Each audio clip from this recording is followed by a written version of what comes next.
văd slime-ul meu. Ok, uitați, aici este slime-ul. E singurul...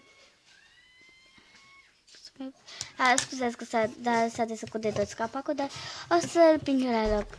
Să pun un pic de pauză înainte să văd. Slime-ul meu cel mai frumos. Da, aici este slime. O să pun un pic de pauză acum să nu se vadă ăsta.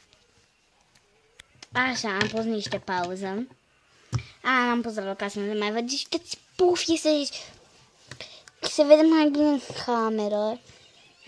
Așa, e foarte deschis, dar în cameră se pare foarte, foarte închis. Deci, uitați-vă și voi, este foarte, foarte pufici. Foarte pufi, deci, na. Cea mai pufi dintre toate. Deci, cea mai pufi.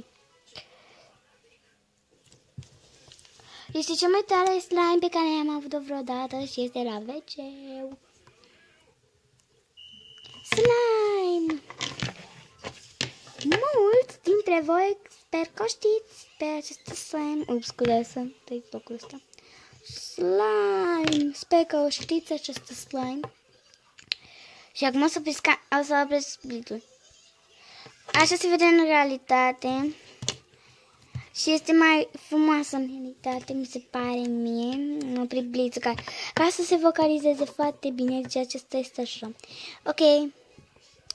V-am pupat!